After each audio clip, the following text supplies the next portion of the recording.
Welcome to this edition of the Film for Fans podcast, your home for movie news, reviews, and movie fan views. The podcast from movie fans for movie fans. I am your host, Ryan Dunlevy, and I'm joined by the well-clad Rob Dunham, looking good in his LA jersey there. Yeah, it's shiny. Yes, very nice. So if you haven't noticed, Rob has been wearing soccer jerseys for every one of these podcasts if you are been watching us on YouTube. And if you have not noticed, if you have watched our YouTube videos, you may notice that we are both in different locations than usual. Yes, varying it up, changing it up. So anyway, we got a great show for you tonight. We are talking about, we're going to do some memories of Robin Williams. We're going to talk about why it was that Star Trek was not the blockbuster that everyone anticipated it being.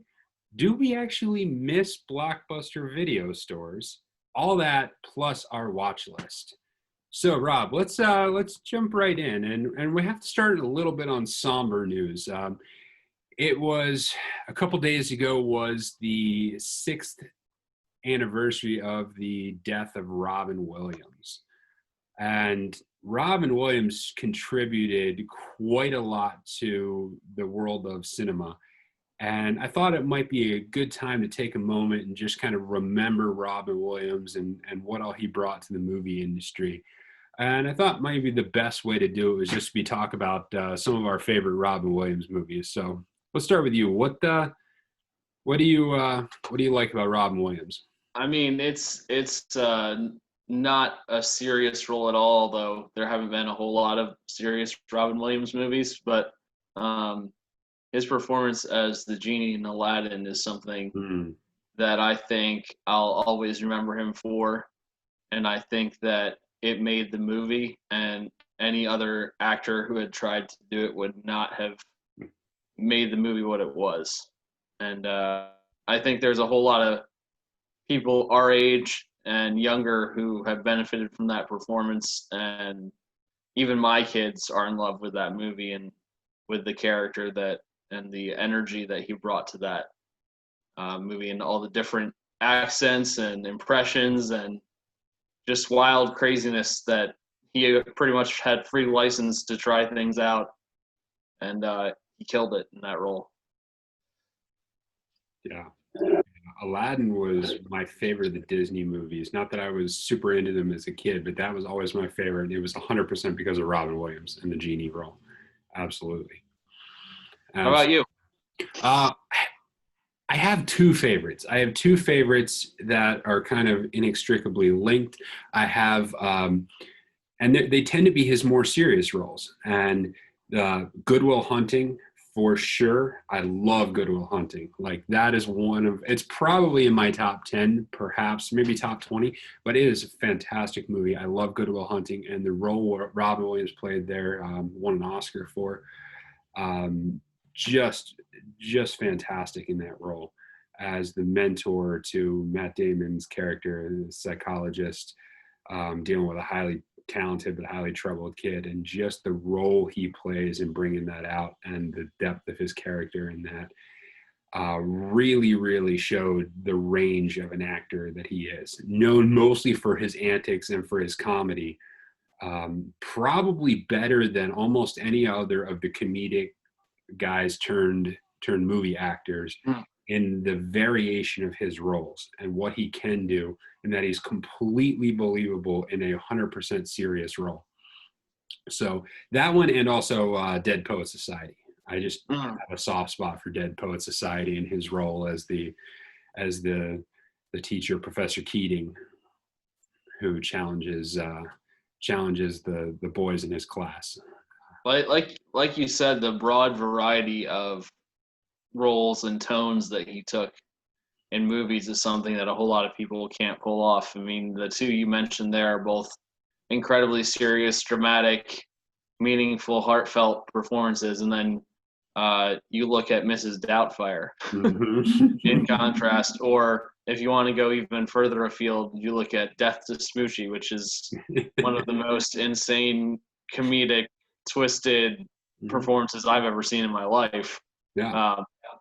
Not the most appropriate movie ever made, but he is definitely hilarious in it, and it's incredible that somebody could have such a broad range. Mm-hmm. I mean, you look even all the way back to Good Morning Vietnam, Yeah. and just all the different roles he was able to pull off is really an achievement. Yeah, even sometimes within a singular movie, like look to one that I also kind of like, Hook, where he starts off as this super awful, terrible father and pulls that off tremendously to where he's the fun-loving Peter Pan by the end of the movie.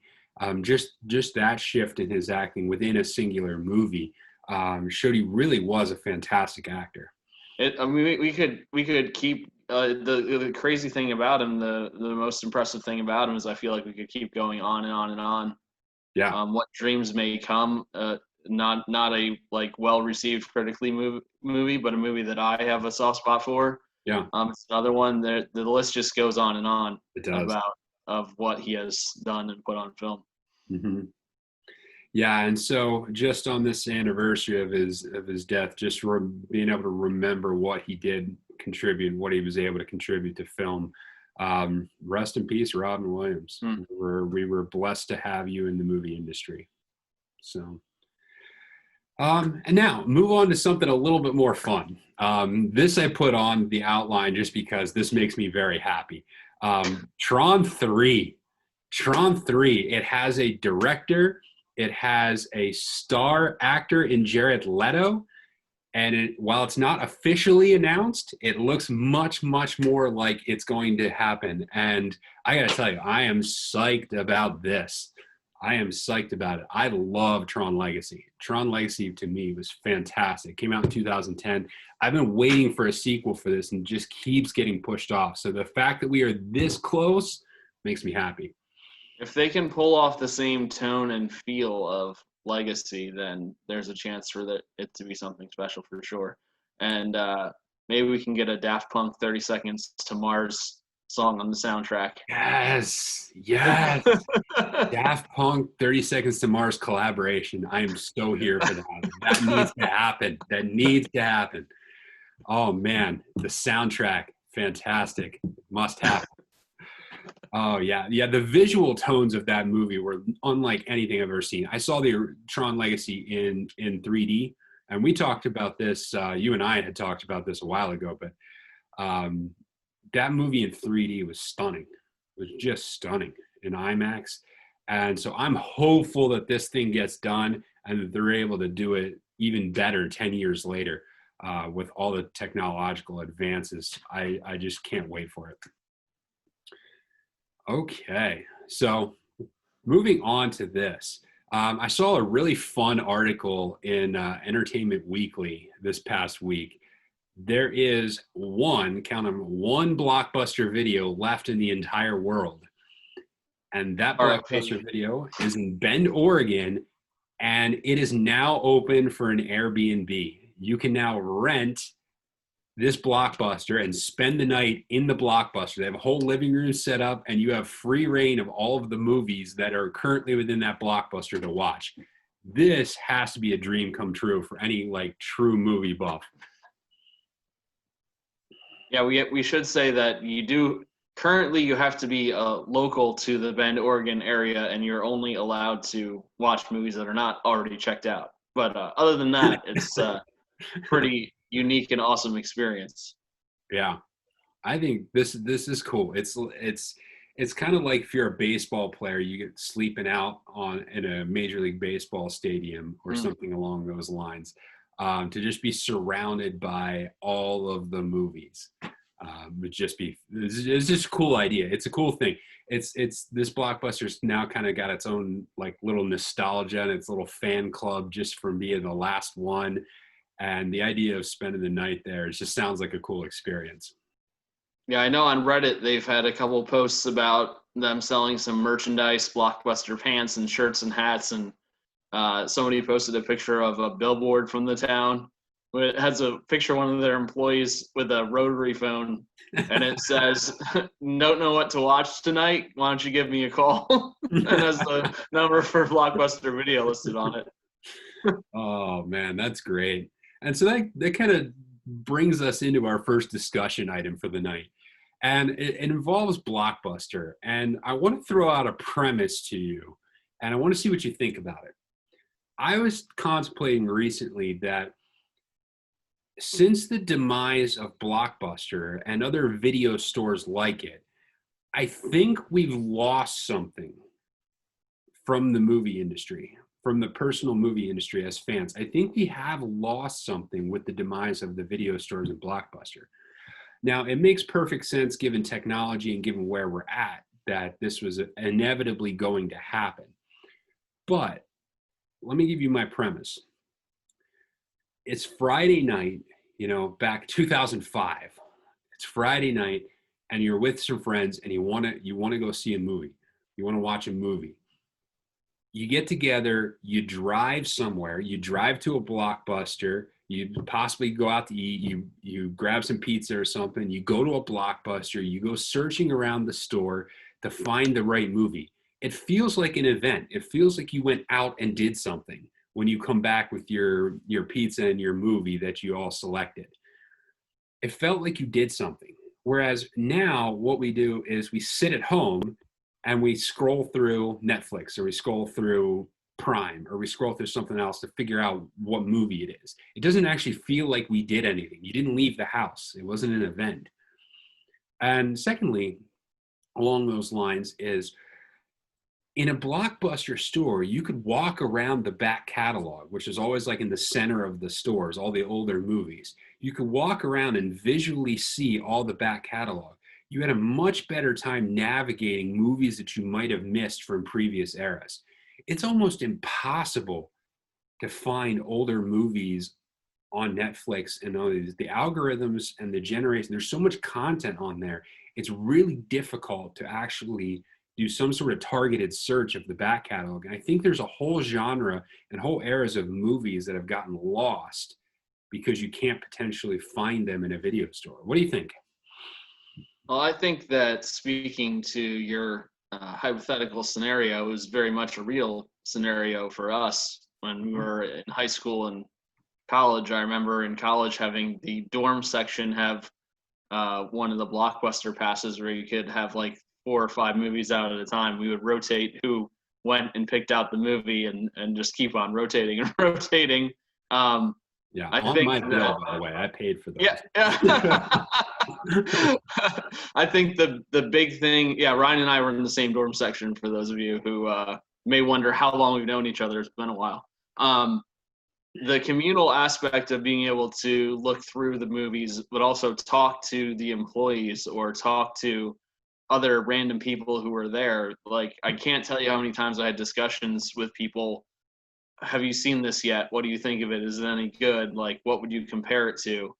And you can get some of those same experiences online through Reddit and through other forums like that, but it's not the same kind of on-demand, instantaneous feedback you got from being inside the store, holding the movie up to someone else and saying, "Have you seen this yet?"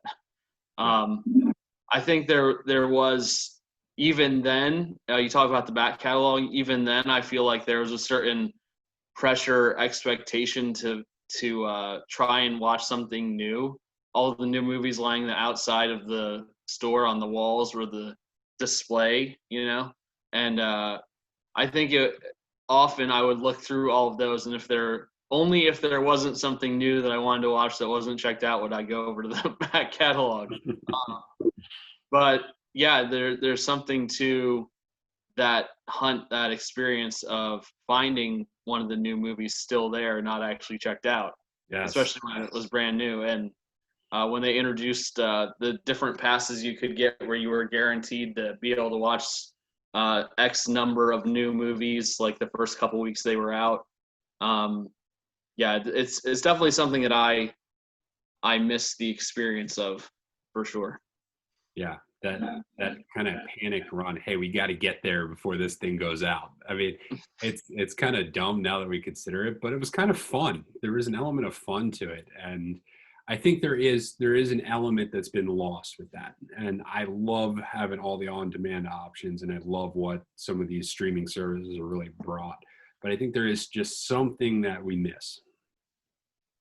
So, well, speaking of the idea of blockbusters, so a Forbes article came out about Star Trek. Do you want to set this one up for us?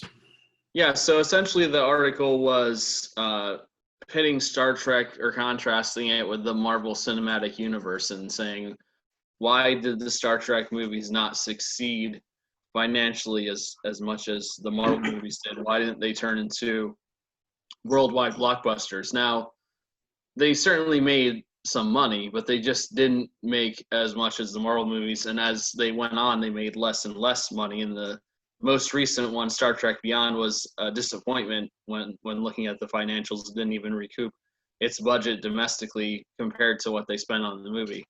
And so the question is, why were these movies not as successful as the Marvel movies, or not as successful as the new Batman Christopher Nolan franchise and some other things that came along around the same time? If you had to pinpoint one factor that you think might have been primary in these movies not succeeding at the same level, where would you go? Where would you lead that discussion? It's tough to answer. My one thought process is that Star Trek is too much of a known franchise. It has too much of its own history to contend with, I think. There's just too much to say this is what Star Trek is. And it's so hard when you have literally since the 60s, you've had Star Trek, mostly TV, but also a ton of movies out there where people have a defined idea of what Star Trek is. And so even though specifically the first one, Star Trek, the reboot with Christopher Pine and that crew, was really well done and it was really good, I think it just has a harder time reinventing itself in a way that like the MCU did. And I think in some ways the comparisons are a little bit unfair in that the MCU is something we've never seen before. And even the MCU within its first couple films had a flop. I mean, the Hulk movie flopped. And that's twice that they've had Hulk movies that haven't done what they're supposed to. So even within that, there's some properties that even a successful franchise has a hard time turning into blockbusters. And I think, even with Marvel, they kind of decide, yeah, we're not ever going to do more Hulk movies. So I think it's a little bit unfair to compare Star Trek to something that we have never seen before in the MCU. Mm-hmm.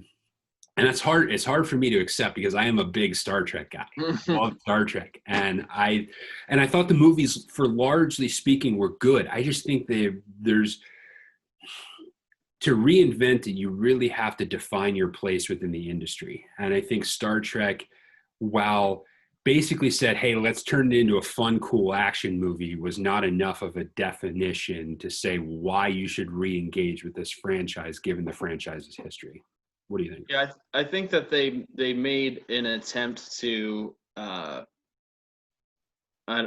make it more pop culture-y, if that makes sense, with the new movies, and it didn't quite get there. And for me, a couple of things may have been that, not that the actors are not top quality actors. I think Carl Urban, Zachary Quinto, Chris Pine, Zoe Saldana, all these people are good actors, but not necessarily like the top level actors. Now, not to say that the Marvel actors were all necessarily that either. In fact, Robert Downey Jr. pretty much revived his career through these movies, but it seems from an outside perspective that there's more star power in the Marvel universe, and that, maybe just because of the success of the movies themselves, to be fair.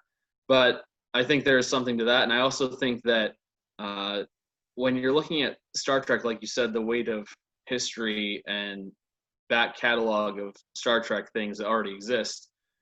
The other Star Trek movies that came out all had characters from the TV show, already established characters that everybody knew and were already invested in. When you look at the original Star Trek movie and the other ones with William Shatner and Leonard Nimoy and that crew, everybody knew who they were, so there was an investment there. And then when the Next Generation movies came out, there's an investment there too, with Sir Patrick Stewart and everyone else involved in those. So to reboot it with a whole brand new cast of characters who had previously no experience or involvement in the Star Trek universe at all, I think there's a little hesitancy there. And I think that personally, I thought that the first movie was great, and I thought, for me, Into Darkness is one of the best sci-fi movies of the last 20 years that I've seen. But people just it for whatever reason, and I don't think it's any fault of the actors. I don't think it's any fault of the direction. I really don't think there was an issue with those movies. I think Star Trek Beyond had some issues that are separate from the first two. I don't think it was quite as good a movie. I think it was a little more disjointed. But I just think it's the nature of things that it wasn't going to be a crazy blockbuster success. And the article ended saying, even if you put A-list actors in and you spend an unlimited amount of money, is Star Trek ever going to be what Marvel is? And the answer is no. And I think, as disappointing as that might be for those of us who like Star Trek, I think that's reality. It's never going to be Marvel. It's never going to be Star Wars. It's just its own thing. Yeah. And I think the difference is when you like compare it to Star Wars. Star Wars basically had, for the most part, 3 movies that it built a legacy on, and then what it's done since then has been basically building on that legacy. And so I think you're starting to see, even with the Star Wars movies, as they broaden out and continue to make more and more movies, some of the attention is waned slightly. I mean, they're still making tons and tons of money, but I think Star Wars benefited from having a very small back catalog and large distances between their movies. I think if you're going to reinvent Star Trek, it's going to be difficult to do at this point. And so I think you might be right. I think it is what it is, and the people who will like it will like it. I wish it were different, but I think that's what it is. Yeah, unfortunately, that might not be good enough for a big sci-fi franchise anymore, just because the whole paradigm has shifted with the success of some of these other franchises. Yeah, the landscape has changed. So, okay.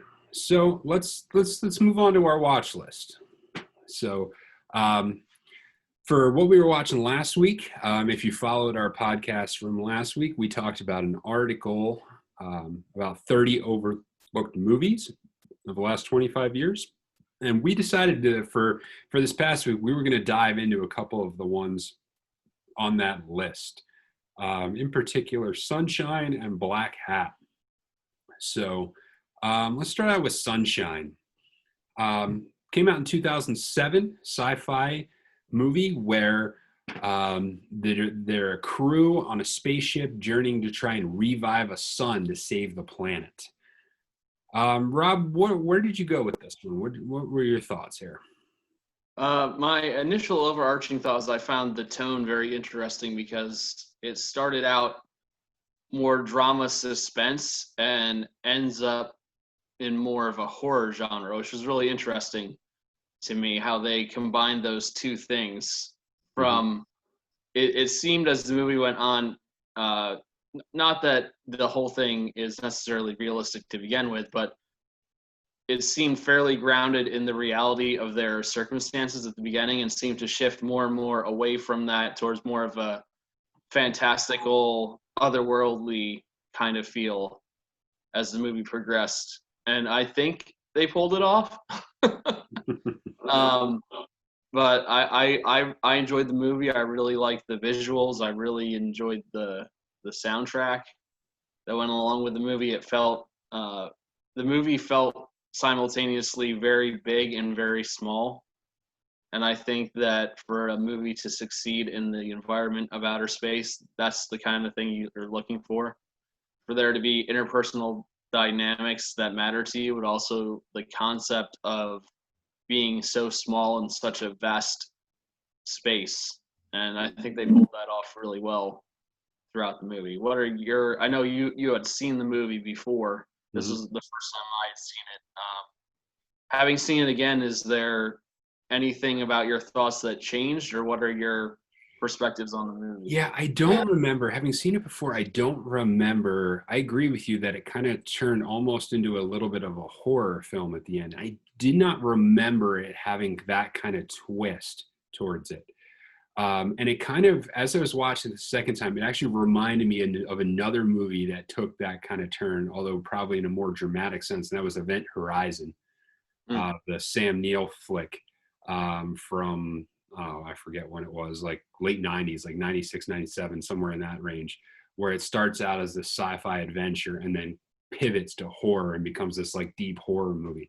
I don't think it had that dramatic a turn, but it did remind me of that. I remember the visuals.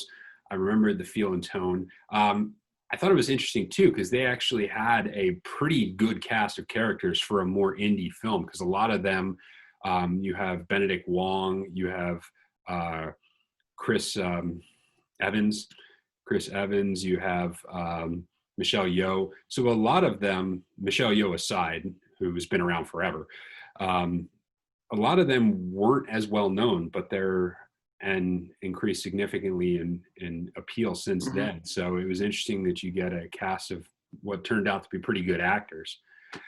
But the one thing you and I both talked about was what they did at the end with the villain. And this is a spoiler if you need a spoiler warning. They never showed the villain's face. They kind of do these streaky, blurred visuals around him the entire time as he's wreaking havoc on the ship and tearing things apart. What did you think about that? Because it did seem out of place in the movie a little bit. I the thing that I find interesting about it is that throughout most of the movie, there's no expectation or anticipation that there's even going to be a threat from this kind of source. And it just shows up at one point in the movie when the computer says there's 5 life signs on board the ship instead of the expected 4. And he goes to the sun viewing room and there is the villain. But we don't ever really see him. We see, like you said, a lot of lens flare, streaky visual effect to him. Uh, Seems like the character is the captain from the first mission that didn't succeed, and in some way it seems like he survived a crazy event where everyone else was burned up by the sun, and he says that he talked to God face to face, and he told him to do all these crazy things. And to me, I think the way they represented it visually leaves it open for interpretation as to whether is this thing really happening to them? Is it in their minds only as they go crazy and all kill themselves somehow? Um, I don't know if that's why he filmed it that way, but to me, it leaves it open for interpretation. And I'm just curious as to why, because it is different, like you said, from the tone and look of the whole rest of the film. Uh, do you think it was effective, or do you think it was more of a gimmick that didn't quite accomplish what he was trying to accomplish? I'll be honest. I think my primary impression of it was distraction. It felt distracting. It didn't feel like it aided or gave it a sense of mystery. I think it was just distraction. Um, I don't under like it's hard it's hard to fathom exactly what they accomplished with it. I know it kind of gives the sense of there's this mysterious amorphous what happened to this guy like bent to it, and I guess it aids in that, but I found it distracting more so than I found it added to the tone in the scene. And even the bad guy's character itself just brings up significantly more questions which aren't delved into or answered at all. And it brought up a lot of stuff that it just wasn't able to answer with his character in general. So that you just chalk up the lens flare technique up to another added element stacked on top of that that didn't quite work. Mm-hmm.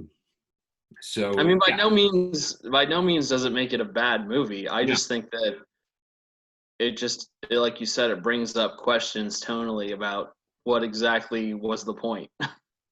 At the end. Mm-hmm. I mean, it's not the other movie we're going to talk about.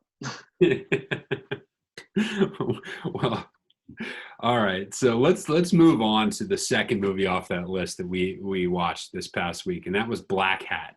Blackhat came out a couple years ago, starring Thor himself, Chris Hemsworth, and yeah, this movie was interesting from a standpoint. That's a word.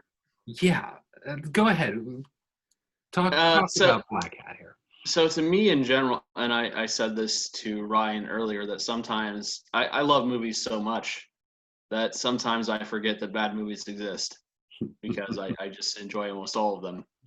And there's something about this movie from the very beginning involving cooperation between the Chinese government and the U.S. government, and this Chinese soldier suddenly coming to the United States to help break out his former roommate from MIT out of prison to help them thwart an evil mastermind who's trying to blow up nuclear power plants and fix stock markets and all these things. That there was an over-enveloping air of unbelievability to the movie for me.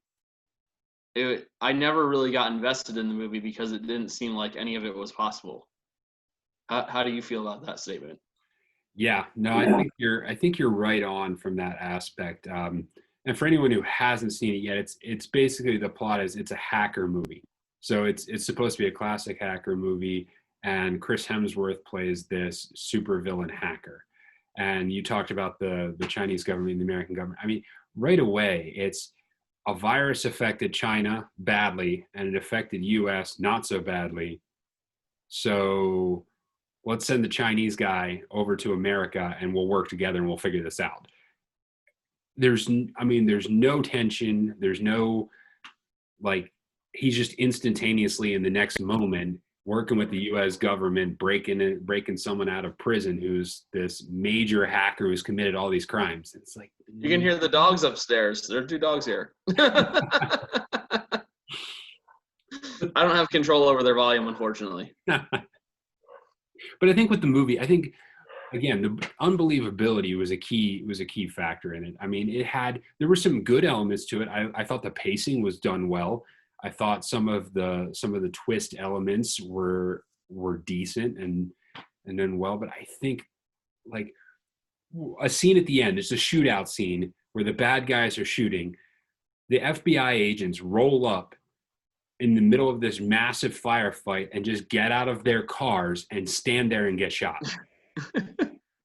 They're not even attempting to hide behind their own vehicle. They just get out and get shot. No.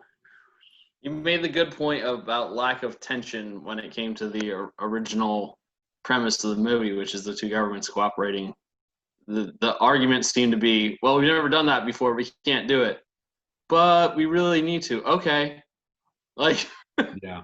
There was nothing there. And another thing I saw in the movie and was wondering what your thoughts on, when it comes to movie, like you said, you classified it as a hacker movie. When it comes to this kind of movie or other movies that are deeply technological, why does it seem that Hollywood dumbs this stuff down to the point where it's unbelievable? Like, the FBI agent opens up a PDF attachment to an email without knowing what it really is or who it's from, and just taking the person at their word. Like, that would never happen in real life. Yeah. So why do we insist on these kinds of things being included in movies. Do you think that the movie did so poorly because of things like this, where the audience felt like disrespected and decided, I'm not going to tell anybody about this? Because it only made $20 million from a $70 million budget, which tells me the people who saw it recommended it to no one. Yeah. I will take those. There's kind of two questions, so I'll take them one at a time. I think the first one about technology. I think one of the problems that sometimes you have is, I think there's a temptation when you're talking about something complex to view your audience as less intelligent than they are. There's a tendency to think your audience is stupid. Mm-hmm. And it's not done because you think your audience is stupid, but you think, oh, I have to explain this, or I have to dumb it down so that everyone can understand. But the reality is, basically, you treat your audience as if they're dumb. And I don't think you can succeed if you don't have trust in your audience. And this ventures out slightly from movies, but I think this is done very, very well in the TV show Mr. Robot, which is also a hacker drama. They do not assume that their audience is stupid when it comes to the technology or the ins and outs of hacking. You can explain where you explain, but you don't have to pretend they're stupid, or you don't have to dumb things down because you're worried that they won't get it. I think Nolan, we talk about Nolan a lot, but Nolan does a great job of this. He doesn't assume his audience is stupid. In terms of why people didn't like it, I think in part, nobody told anybody about going to see this movie. I also think, I mean, right from the bat, I have a hard time viewing Chris Hemsworth as a hacker, as a viable, legitimate hacker. I do not see that in his role. So I think there's a lack of believability right from the start based on casting. I think they thought, if we just cast Chris Hemsworth because he's a big actor and everyone knows who he is, people will just go see the movie. But I think there's not a believability to Chris Hemsworth, evil super hacker.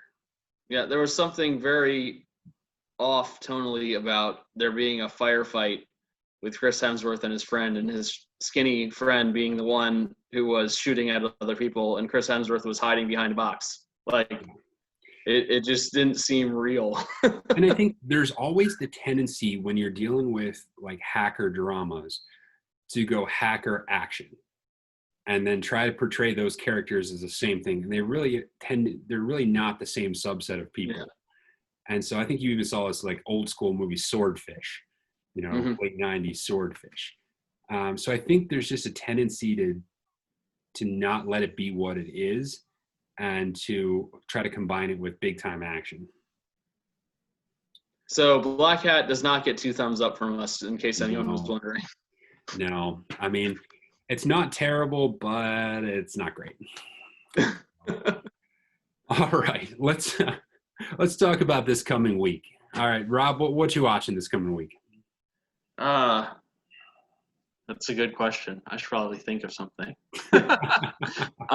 Well, we are at we're on vacation for the weekend here, and we brought our Roku so that I could have my Vudu account hooked up, and we have Wi-Fi.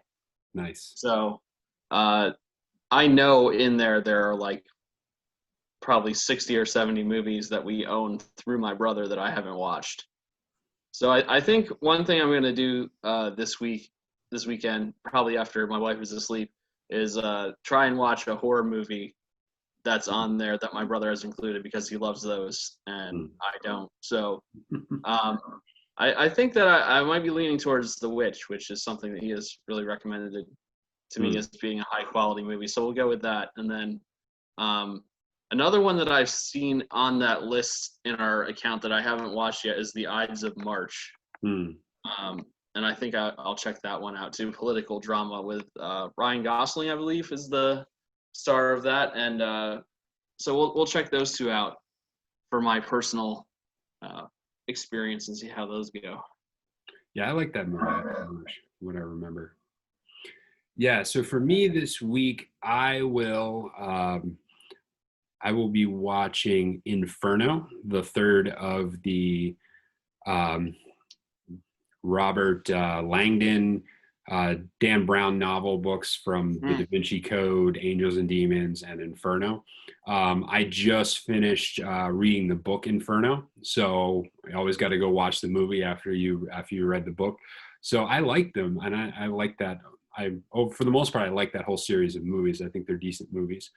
So I'll be watching that. I also, our local library was selling some Blu-rays, so I picked up a couple of Nice. Blu-rays. So I might watch those, and that was Ghost in a Shell and X-Men Days of Future Past. So I might Mm. check them out as well.